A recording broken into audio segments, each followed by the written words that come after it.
Hotman Paris Show masih dengan para bintang tamu kita. Nah, kalau tadi kita sudah membahas tentang apa saja yang dapat memicu terjadinya serangan jantung dan juga kelainan jantung yang lain. Kali ini kita akan membahas lebih ke sisi psikologis dari keluarga yang ditinggalkan. Karena kita tahu Ashraf ini adalah seorang public figure yang sangat dicintai oleh kita semua. Dan tentunya meninggalnya menjadi sorotan media-media. Dan ini apakah dampaknya ke psikologis dari keluarganya. Sudah datang malam hari ini psikolog yaitu Ibu Indah. Silakan. Mbak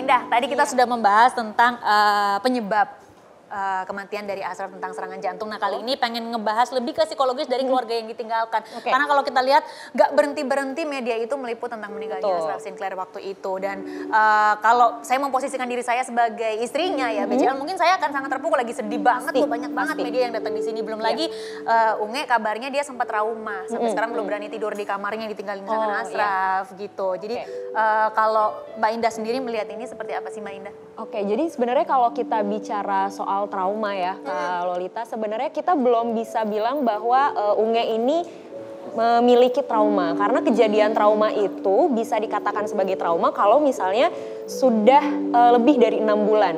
Jadi kalau misalnya efeknya masih dirasakan setelah 6 bulan kejadian, itu baru kita bisa bilang jadi lebih trauma. tepat disebutkan sedih sekarang ini. Berduka Bersedih, mungkin berduka, lebih tepatnya, Bang. Jadi kita nggak bisa bilang bahwa oh sekarang Unge ini trauma, enggak. Tapi memang ini adalah rangkaian dari rasa duka yang memang sedang dirasakan oleh yang bersangkutan. Oke, gitu. Nah, kalau memang ini nanti setelah 6 bulan masih ada, baru itu bisa disebut dengan trauma. Baru itu bisa disebut trauma. Untuk mengatasi trauma itu sendiri gimana sih? Kalau untuk mengatasi trauma yang pasti kan memang prosesnya bisa cepat, bisa lambat, tergantung kondisi mental tiap orang dan kejadian apa yang membuat trauma itu terjadi sebenarnya. Kalau dalam kasusnya Unge ini kan ditinggal oleh orang yang memang dekat, orang yang dicintai, apalagi secara mendadak.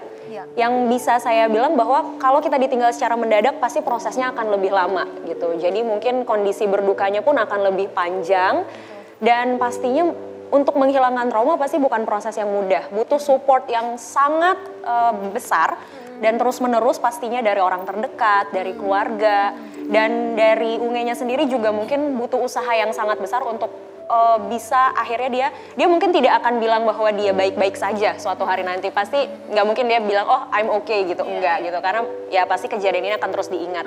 Tapi gimana caranya sampai akhirnya nanti Unge siap untuk menjalankan aktivitasnya dan menyadari bahwa oh ya memang Ashraf sudah tidak ada lagi secara fisik bersama kami. Nah kita balik lagi ke kasus kematian dari Ashraf ini tadi. Kalau tadi kan kita sudah membahas dampaknya bagi Unge. Kalau untuk Noahnya sendiri gimana? Untuk anak yang ditinggalkan oleh orang tuanya secara mendadak. Iya pasti ini berat pastinya buat anak. Karena mungkin anak juga di usia Noah belum tentu mengerti kenapa ini terjadi gitu. Kenapa orang tuanya bisa tiba-tiba seperti ini, hilang dan lain sebagainya.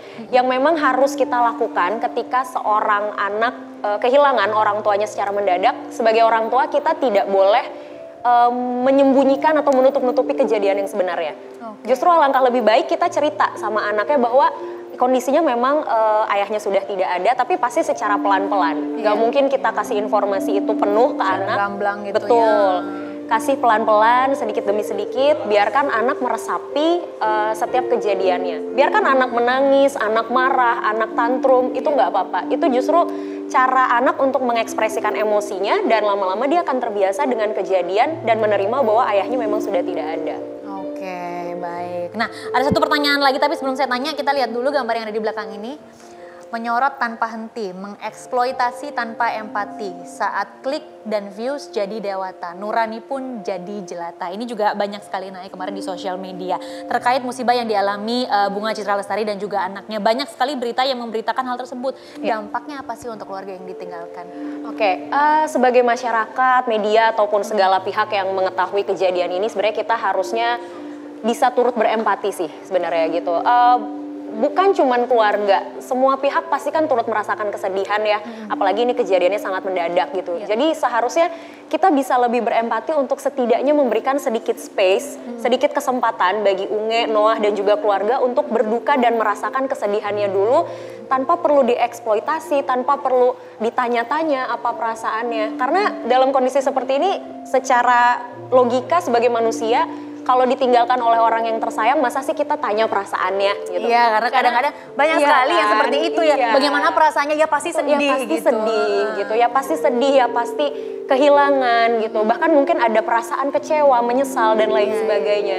Jadi memang kalau saya pribadi inginnya sih sebenarnya menghimbau gitu untuk semua pihak sedikit memberikan ruang bagi keluarga khususnya Unge dan Noah untuk punya me time-nya mereka dulu gitu. Biarkan mereka berdoa, biarkan mereka berduka dulu dengan keluarganya juga. Oke, dan ini pelajaran juga buat kita semua ya, tidak hanya kepada seorang public figure, karena kita tahu yang meninggal adalah seorang public figure. Bukan berarti karena public figure sah-sah aja kita untuk posting, sah-sah aja kita untuk mengabadikan setiap momen pemakamannya, bukan juga. Ini berlaku untuk semua orang ketika ada kejadian seperti ini. Alangkah lebih baik kalau kita memberikan empati, kita memberikan space seperti kata Mbak Indah tadi, ruangan untuk mereka untuk berduka dan mengeluarkan emosi mereka sendiri tanpa diganggu oleh yang lain-lain. Gitu. Oke, aku senang banget hari ini dapat banyak sekali pelajaran. Buat aku ini sangat bermanfaat dan juga semoga ini juga bermanfaat untuk penonton yang ada di rumah dan juga penonton yang ada di studio. Banyak banget yang kita bahas mulai dari segi olahraga, dari medis dan juga segi psikologisnya. Terima kasih untuk Mbak Indah, Mas Wolan, Agina dan juga Dr. Vito yang sudah hadir di studio. Terima kasih untuk ilmunya untuk malam ini. Tapi sebelum kita tutup acaranya, ada quotes dari Pak Bos kita, Hotman Paris Hutapea. Silakan Pak Bos. Saya lebih bergairah kalau dapat wanita cantik. Kepada para pemirsa Hotman Paris Show, khususnya para wanita, saya selalu mengingatkan kepada istri kedua, istri ketiga. Para istri kedua jangan dulu terlalu berbangga hati. Karena apa yang dialami oleh istri pertama, kamu juga akan alami nanti. Karena kalau si suami sudah punya istri kedua, dia juga akan ada bakat untuk istri ketiga atau keempat. Jadi ikutinlah gaya Hotman yang selalu ramah sama semua orang. Salam Hotman Paris Show. Oke, silakan berdiri. Terima kasih penonton yang ada di studio, terima kasih pemirsa yang ada di rumah. Sampai jumpa.